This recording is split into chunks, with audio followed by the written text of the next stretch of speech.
پڑھتے رہو تم اپنے آقا پر درود، ہے فرشتوں کا وظیفہ الصلاۃ والسلام۔ دیکھیے میں ذکر کرنے جا رہا ہوں اپنے پیارے خواجہ کا، خواجہ خواجگاہ کا، فلاح بے کساں کا، شاہ ہندوستان کا۔ آنے والے ہیں پیارے خواجہ، کہاں آ رہے ہیں پیارے خواجہ؟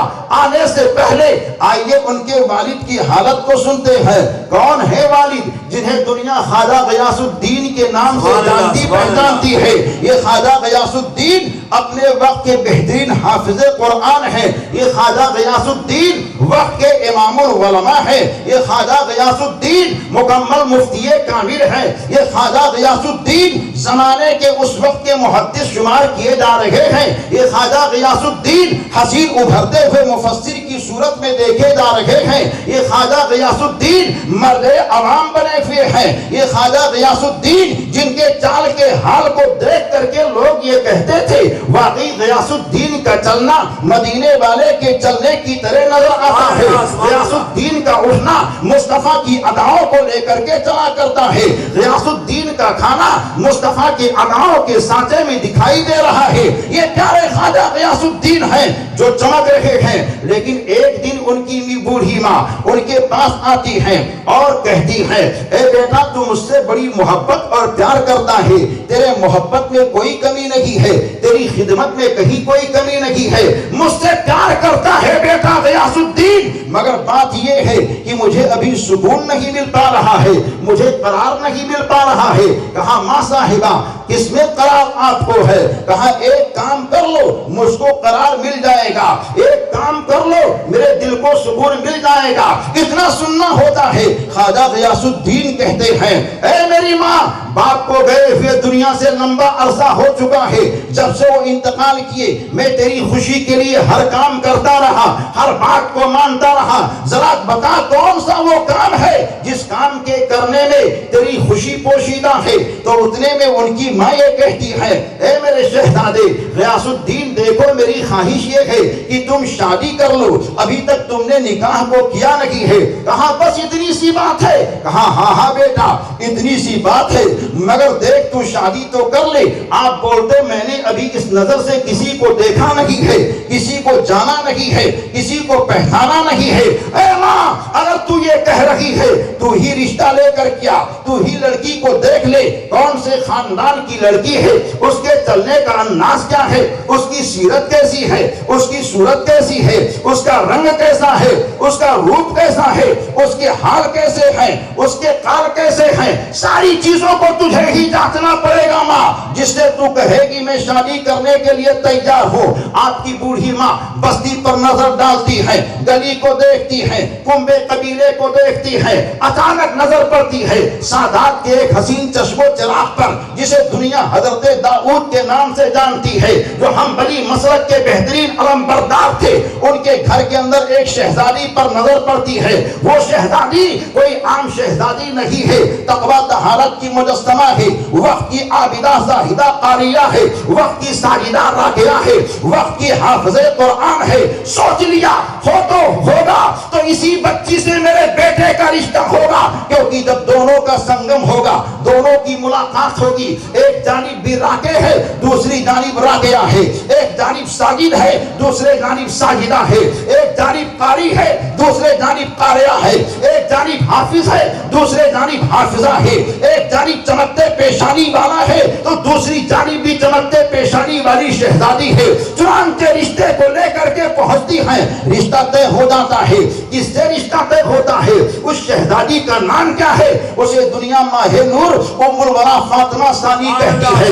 ماہ نور یہ کون ہے؟ سرکار پیارے خواجہ خواجگاہ کی ہونے والی ماں ہے۔ رشتہ ہو چکا ہے، شادی ہو چکی ہے، سنگم ہو چکا ہے، دونوں ذاتوں کی ملاقات ہو چکی ہے۔ چنانچہ تاریخ یہ کہتی ہے حضرت خواجہ غیاث الدین رحمت اللہ علیہ بچوں کو تعلیم و تربیت دے رہے ہیں، لیکن اللہ تبارک و تعالی اپنے بندوں پر خصوصی فضل کی بارشیں کرنے والا ہے۔ حسنی حسینی پھول کو کھلنے کا موقع دینے والا ہے، گلشتان فاطمہ کے کلی کو ایک بہترین خوشبو لے کر کے ملک ہندوستان کا آقا بنا کر کے بھیجنے والا ہے، ہندوستان کی سرزمین پر بے سہاروں کا سہارا بنا کر کے معین الدین حسن کو بھیجنے والا ہے۔ چنانچہ ہوتا کیا ہے، میرے رب نے کرم فرما دیا اور حضرت ماہ نور ام الورا کی شکم میں پیارے خواجہ خواجہ کی آمد ہو جاتی ہے، آمد ہو گئی ہے۔ ایک دن گزرا، انتظار کر رہی ہے، دوسرا دن گزرا، انتظار کر رہی ہے، ایک ہفتے ہو گئے، انتظار کر رہی ہے، 2 ہفتہ ہو گیا، انتظار کر رہی ہے۔ خوشی ہوگی، کیسی خوشی ہوگی، آنے کا لمحہ ہوگا، کیسا لمحہ ہوگا، ماحول کیسے ہوں گے، ساری چیزوں کو سوچتی جا رہی ہے۔ چنانچہ کہتی ہے ماہ نور، ایک دن میری سوچ پر ایک مہر لگ جاتی ہے، میری آرزوؤں پر ایک چھاپ لگ جاتی ہے، میرے دل کی تمناؤں پر ایک بہترین نکھار آ جاتی ہے۔ اے ماہ نور ام الورا، وہ کون سا نکھار، وہ کون سی چھاپ لگتی ہے؟ بولتی ہے میں سوچ رہی تھی آخر آ رہا ہے، کون آ رہا ہے، بیٹے کی شکل میں ہے یا بچی کی شکل میں ہے، یہی رانائی لے کر کے میں سوچ ہی رہی تھی۔ اتنے میں میری بوڑھی ساس یہ کہتی ہے، اے ماہ نور، تیرا نور اور تیرا خون آگے بڑھا ہے جو تجھ کو نانا جان سے ملا ہے۔ اے غیاث الدین، تیرا نور اور تیرا خون آگے بڑھا ہے جو نانا جان سے ملا ہے، ان دونوں کے ملنے سے نور ہی نور آئے گا۔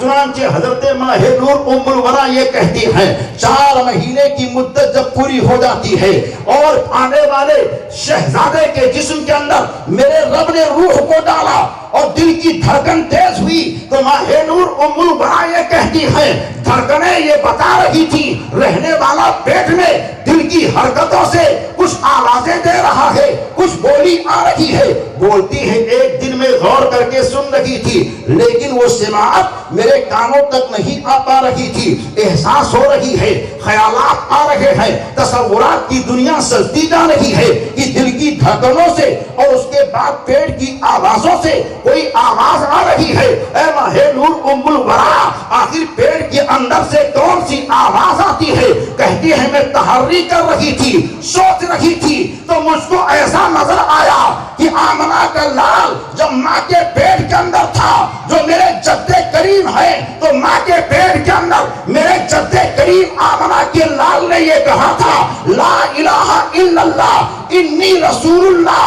جب میں نے غور کی تو انہی کا پیارا لخت جگر آنے والا معین الدین حسن میرے پیٹ کے اندر رہ کر کے کہتا جا رہا ہے، لا الہ الا اللہ محمد رسول اللہ۔ ہم نے کہا اے ماہ نور ام الورا یہ کیا معاملہ ہے؟ تو بولتی ہیں جو عام کی ادا کو لے کر کے آتا ہے وہ عام ہوتا ہے، جو نبی دو جہاں کی ادا کو لے کر کے آتا ہے وہ ولیوں کا امام ہوتا ہے۔ پیارے خواجہ عام بن کر کے نہیں آئے بلکہ پیارے خواجہ ولیوں کے امام بن کر کے آئے۔ سبحان اللہ، نعرہ تکبیر، نعرہ رسالت، نعرہ حیدری، مسلک اعلیٰ حضرت خواجہ کا ہندوستان، ہندوستان کا سنی مسلمان، سنی مسلمان، آبی مسلمان، آبی مسلمان۔